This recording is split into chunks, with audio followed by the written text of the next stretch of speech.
Welcome back to the Modern Musings YouTube channel. I'm your hostess, Cindy Murray, and this week we're talking about vision boards. A vision board is a collage or collection of images and affirmations of one's dreams and desires. They often serve as a visual reminder and source of inspiration and motivation towards achieving one's goals. If you've been following the Modern Musings blog and podcasts, you'll know that Amber, Kristen, and I participate in a year-long project called One Little Word. One of the traditional prompts we do for our One Little Word in February is create a vision board. Amber, Kristen, and I have made a lot of different vision boards, but the one we're going to be making today is going to go in our PowerSheets workbook. You remember those. We talked about them last fall.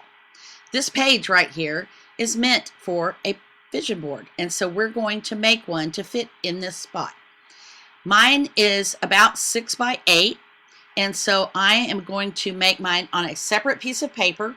That way I can trim it down and make it fit right here in the book, and that will fit perfectly right there.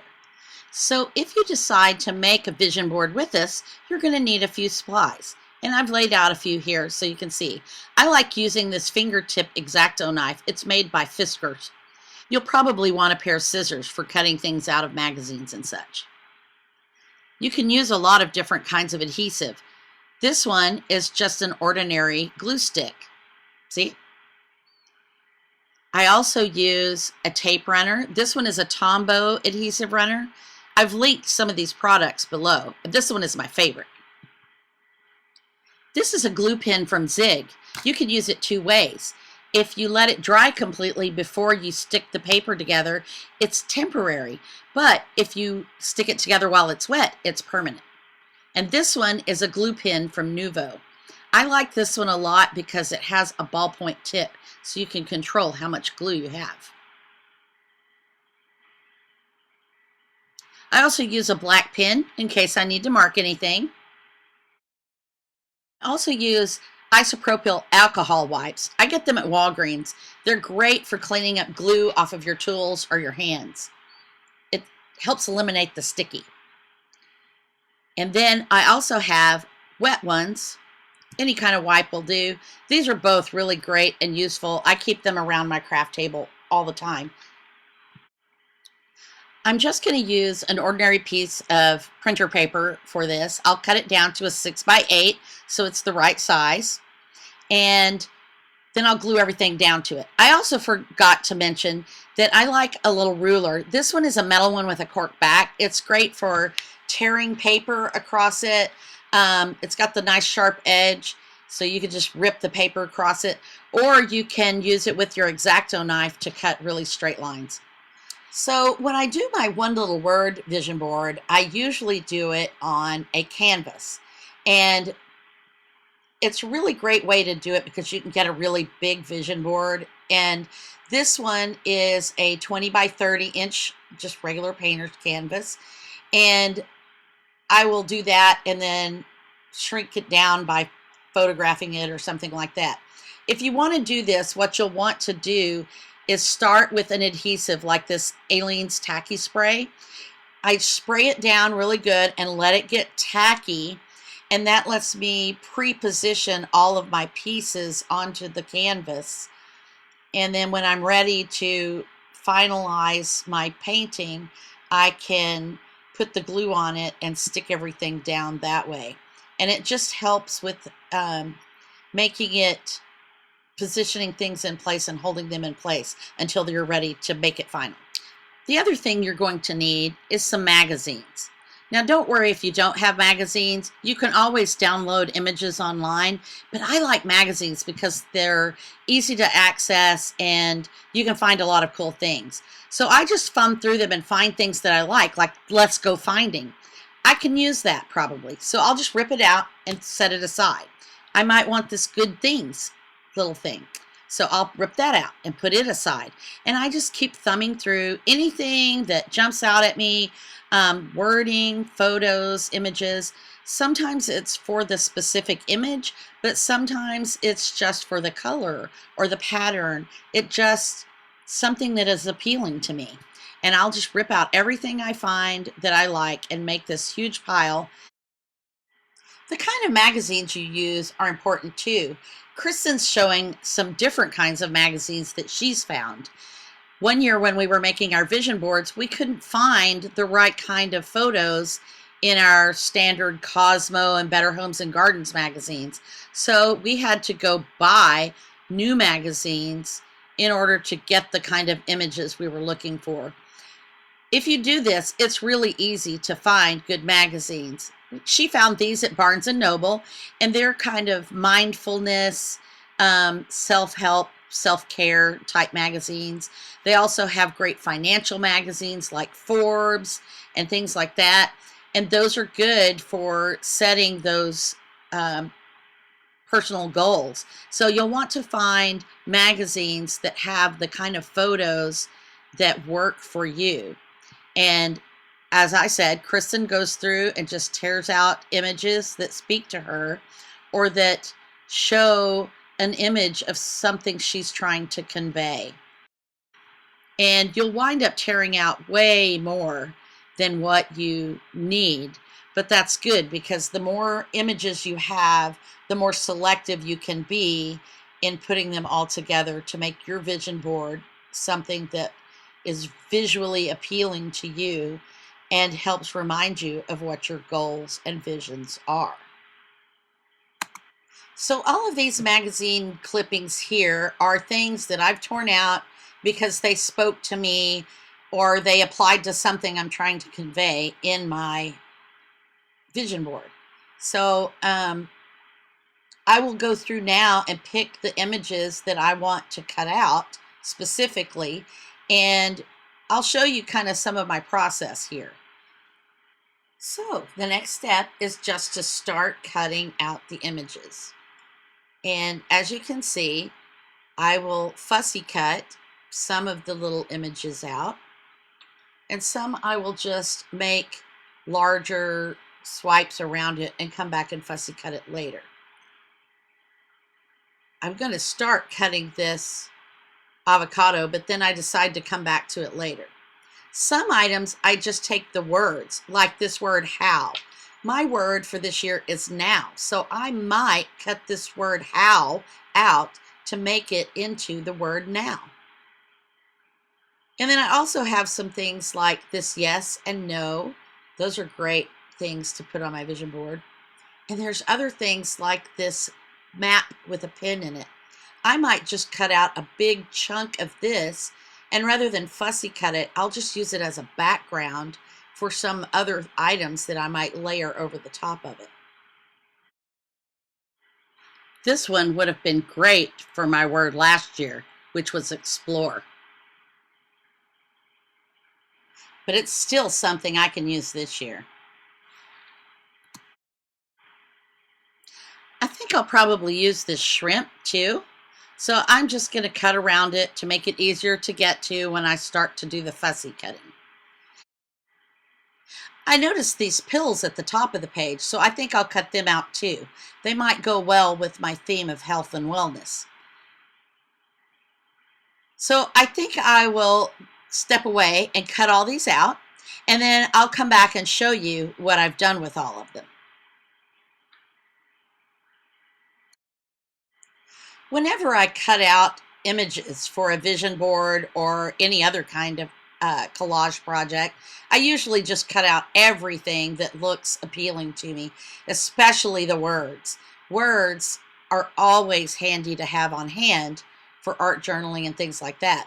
So I will cut out all the words that I think are good or applicable, and I just save them from one project to the next. I just stick them all in a plastic bag, and then I have them for later use. Now Kristen is going to show us how she puts her board together. So for this one, she has used a background image of a girl waking up in the morning because her word is rise, and she wants to emphasize that. Kristen will use an ordinary glue stick to glue her pieces down, but first she wants to spend a little bit of time making sure that she's got all of the pieces lined up exactly where she wants them to be. Next, she'll use her phone to take a picture of her creation. This will help her remember where she put everything when she's ready to glue it all down. As you can see, she's just moving everything over to the side, and then she'll start gluing it onto her background piece by piece.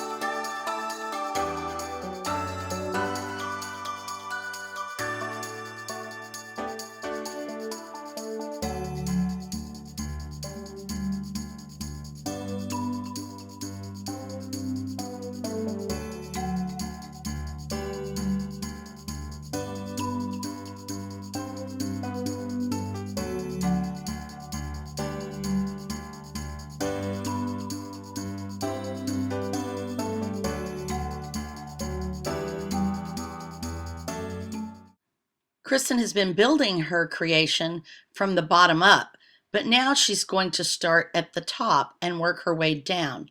That's to ensure that everything fits and is spread out evenly across her page. She would hate it if she got all the way to the top and found out she didn't have room to put all of her quotes.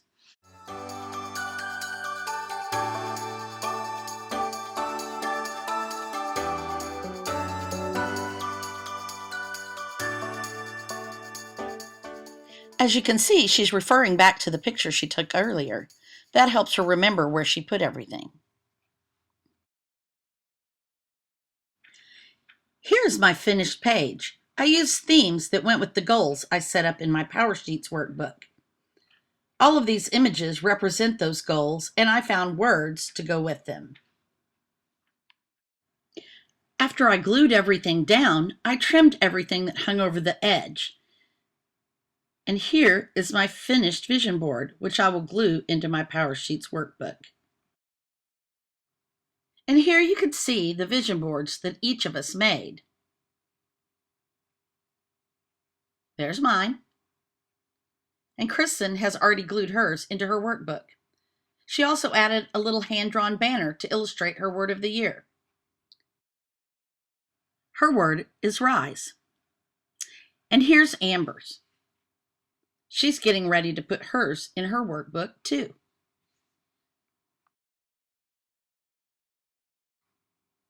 I've done several different kinds of vision boards.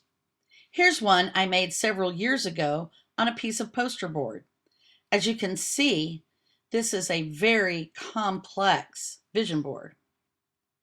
The process behind this one is similar to the process I did today, but instead of having 8 goals from the PowerSheets, this one is divided into the 10 areas of my life. Here's money and finance. And then work. I'm a travel agent, so there's lots of references to clients and work. I have health and wellness, and they kind of blend into my charitable involvements because they kind of go together.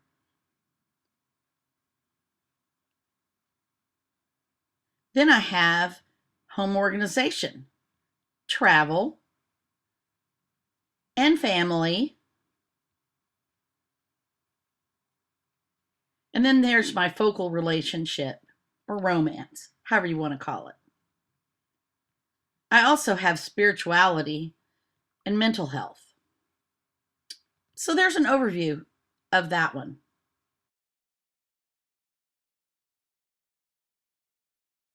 This past year, for my one little word explore, I did this one. But it actually started as a 20 by 30 canvas.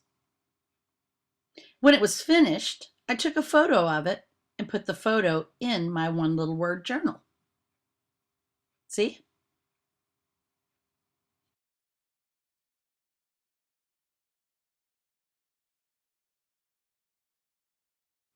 As I mentioned, my one little word last year was explore, so I made this one in February of 2021. And this vision board represents some of the different ways I wanted to explore and some overarching themes that went with that. I made another one a few years ago when my word was simplify. It's very similar to the explore vision board in that I just collected images that spoke to me. I loved the photography in these photos. I put them together in little themes. With the words, I cut them out and shuffled them around and used them to make little poems of a sort.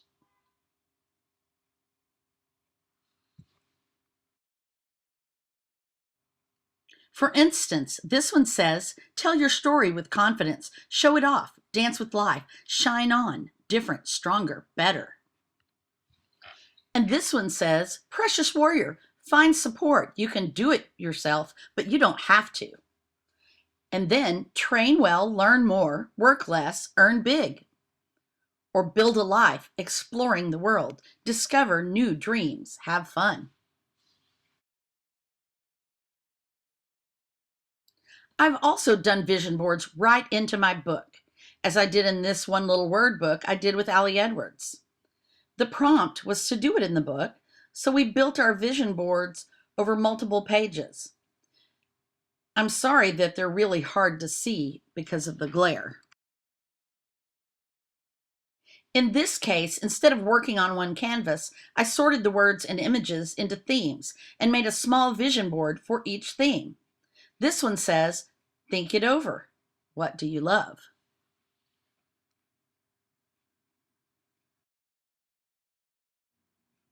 My word for that year was clarity. So this one says, just open your mind, look over everything. Anything is possible. I put a little tab here and it opens to this larger board, which says explore everything, discover yourself, stay in motion, nothing overlooked, discover endless opportunities, learn more, rediscover who you are. Nothing changes beyond my gift to, and I left that as a fill in the blank. And this last page says grow good things, do what you love, make it happen, enjoy the experience.